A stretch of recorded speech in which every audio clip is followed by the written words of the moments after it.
ये वीडियो अगर आप अकेले देख रहे हो तो आज के बाद आप कभी अकेले सो नहीं पाओगे, क्योंकि ये वीडियो बहुत डरावनी होने वाली है ये कहानी। और ये कहानी कमज़ोर दिल वालों के लिए तो बिल्कुल नहीं है, और बेटर एक्सपीरियंस के लिए हेडफोन्स यूज़ कीजिए।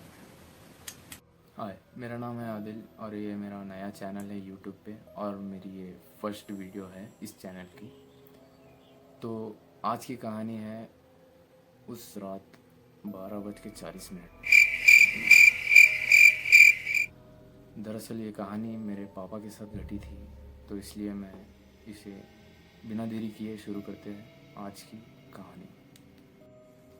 तो होता कुछ ऐसा है कि एक दिन अचानक से घर में कॉल आता है। वो कॉल नानी का था और नानी का कॉल मम्मी ने उठाया, और मम्मी कुछ कहती उससे पहले ही नानी ने कहा कि मैं शहर से गांव आई हूँ, सब लोगों को कल मिलकर घर आना। मम्मी कुछ देर के लिए शांत होती है और कहती है, ठीक है आप तो जाएंगे, लेकिन आदिल के पापा से पूछ के कहती हूँ। ये कहकर मम्मी ने फ़ोन काट दिया, और कुछ देर बाद पापा आए घर पे। और जैसे ही पापा आए मम्मी ने सारी बात रखी नानी की, और पापा ने कहा नहीं, नहीं हो पाएगा। क्यों? मम्मी ने कहा क्यों?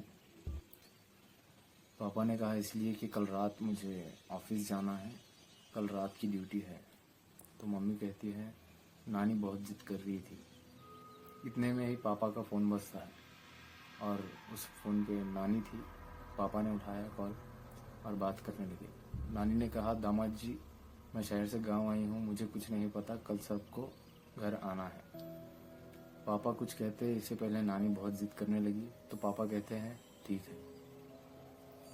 और जैसे ही सुबह होती है तो हम सब निकल पड़ते हैं गांव जाने के लिए, और पहुंचते हैं नाना नानी से, मामा मामी से, सबसे मिलते हैं। अच्छा दिन, सारा दिन एंजॉय करते हैं। अब आता है रात का वक्त। ये वक्त वही था जिसे मैं आज भी याद करता हूँ तो मेरे रोंगटे खड़े हो जाते हैं। आई रात की वक्त, और मम्मी ने कहा कि नहीं आज मत जाओ ना, आज थोड़ा सा कुछ ठीक नहीं लग रहा है मुझे, तो आज मत जाओ। लेकिन पापा ने कहा नहीं, नहीं जाऊंगा तो कैसे चलेगा। ये सुनकर नानी भी खामोश हो गई, कुछ कुछ नहीं कहा नानी ने। ये सब सुनकर पापा का बाइक चालू किया और निकल गए। यही करीब कोई 11:30 का वक्त हो रहा था जब पापा घर से निकल गए। तो उनके ऑफिस के लिए जाने के लिए टोटल चार चार गांव पार करने थे, और चार गांव में पहला गांव आया, पहला गांव और दूसरा गांव आया। दूसरा गांव को आपको समझना पड़ेगा, क्योंकि इस गांव के अंदर जाने के लिए दो रास्ते थे।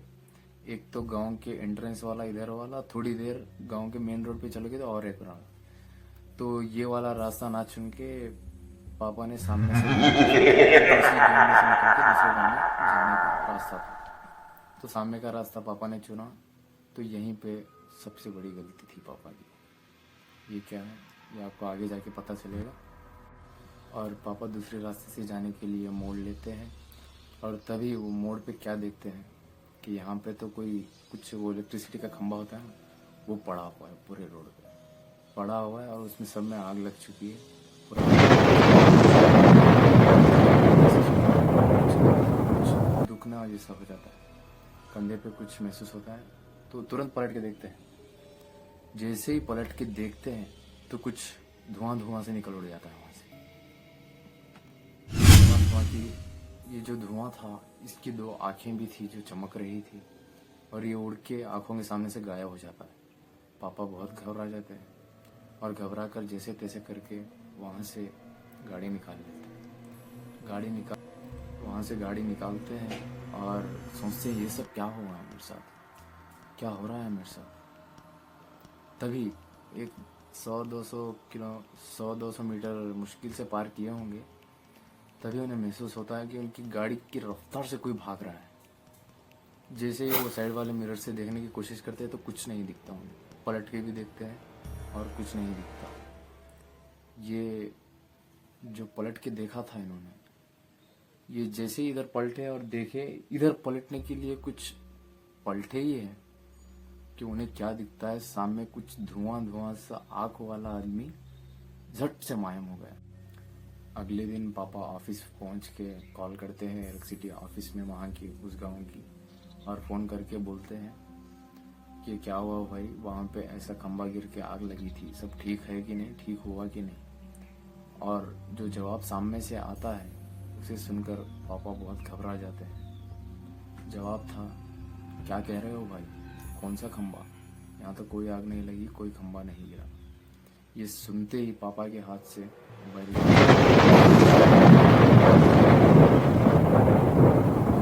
किस्सा जब याद आता है तो एक ही सवाल दिमाग में आता है, तो सब नॉर्मल था, सब कुछ नहीं था, तो पापा ने उस रात क्या देखा?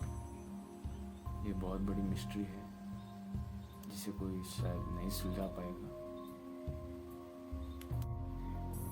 आपको भी ये कहानी अच्छी लगी हो तो और वीडियो को पूरा देख लिया है तो चैनल को सब्सक्राइब करना मत भूलना, क्योंकि आपके लिए मैं रोज़ ऐसी रियल इंसिडेंट वाली कहानियाँ लेकर आता रहूँगा। और आपके पास भी कोई एक इंटरेस्टिंग कहानी जिससे मिस्टीरियस और एक्सपीरियंसड कहानी है तो हमारे कमेंट्स में लिख भेजना। थैंक्स। तो अगली कहानी उस घर का रहस्य जानने के लिए हमारे साथ बने रहें और सब्सक्राइब करें मिडनाइट विद आदिल। अगर आप उस रात वहाँ होते तो क्या करते, कमेंट में ज़रूर लिखना।